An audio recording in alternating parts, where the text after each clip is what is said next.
ఉపకులాల సంఘాల నాయకులకి మాదిగ సంఘాల నాయకులు అందరికీ కూడా తెలంగాణ ఎంఆర్పిఎస్ తరఫున సామాజిక ఉద్యమ నమస్కారాలు తెలియజేస్తూ ఉన్నాను.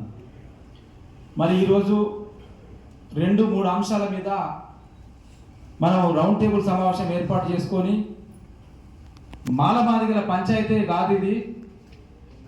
మాదిగలు మాలలు ఎక్కువ రిజర్వేషన్ అనుభవిస్తున్నారని చెప్పి మరి మాదిగల జనాభా ఎక్కువ ఉండి రిజర్వేషన్ రావట్లేదని, అసలే రిజర్వేషన్ రాని కులాలు ఇంకా 57 కులాలు ఉన్నాయి కాబట్టి ఆ కులాలనే ముందు పెట్టి మనం ముందుకెళ్ళాలని 3 అంశాలపైన ఇక్కడ సమావేశం ఏర్పాటు చేసుకోవాలని నిన్న నుంచి ఇదే హోటల్లో 4th ఫ్లోర్లో కూర్చొని రాత్రి 12 వరకు కూడా 11-12 వరకు కూడా మాట్లాడుతూ ఒక సర్క్యులర్ తయారు చేసి ఎజెండా అంశాలు ఏంటియో దాని మీద పేపర్లపై రాస్తూ అనేక రకాలుగా ఆలోచన చేస్తూ మరి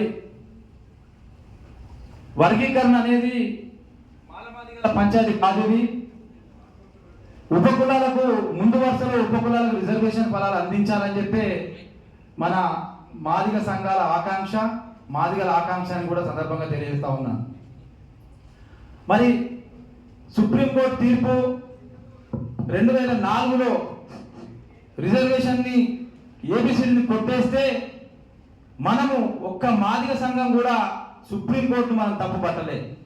ఎందుకంటే సుప్రీంకోర్టు ఇచ్చినప్పుడు ఈవి చెన్నయ్య వేసిన పిటిషన్ని కొట్టేసినప్పుడు ఏం చెప్పిందంటే ఇది రాష్ట్రాలు చేసుకునే అధికారం లేదు, పార్లమెంట్లో చట్టం చేయాలని చిన్న టెక్నిక్ ప్రాబ్లంతో కొట్టేయడం జరిగింది.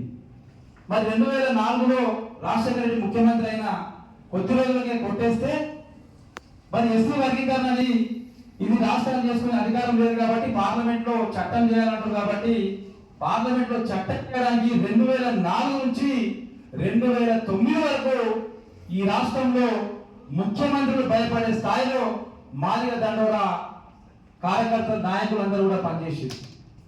మరి సోనియా గాంధీ పెరేడ్లోకి వచ్చి ఆ రోజు మాట్లాడకపోతే సురేందర్ దామోదర్ మహేష్ గాంధీ భవన్లో చనిపోవడం జరిగింది. మరి అసెంబ్లీలో ఎవరు మాట్లాడలేరు. అసెంబ్లీలో వర్గీకరణ కోసం మాట్లాడాలంటే అసెంబ్లీ ముట్టడి కాదు, అసెంబ్లీ పైకి ఎక్కాలని చెప్పి అసెంబ్లీ పైకి ఎక్కి జెండా ఎగరేసినటువంటి నాయకులు మేము. మరి అదేవిధంగా మిలిటెంట్ ఉద్యమాలు, ప్రభుత్వాలు దిగి రావడం లేదు, ప్రభుత్వాలు కనువిప్పు కావాలంటే ఏం చేయాలంటే బస్సులు తగలబెట్టడం, ట్రైన్లు తగలబెట్టడం, ఎంఆర్ ఆఫీస్ తగలబెట్టడం, ఆర్డీ ఆఫీస్ తగలబెట్టడం, రోడ్లపై ధర్నాలు చేయడం. 2009 వరకు అనేక ఉద్యమాలు చేస్తే 2008లో విషయమైన కమిషన్ వేసి రిపోర్ట్ ఇచ్చింది. ఉమ్మడి ఆంధ్రప్రదేశ్లో మాదిగ ఉపకులాలకు అన్యాయం జరిగింది, ఎస్సీలలో ఉన్నటువంటి మాలలే ఇలా రిజర్వేషన్ ఫలాలన్నీ కూడా తీసుకెళ్తుందని చెప్పి క్లియర్ కట్ గా రిపోర్ట్ ఇచ్చింది ఉషా మేర కమిషన్.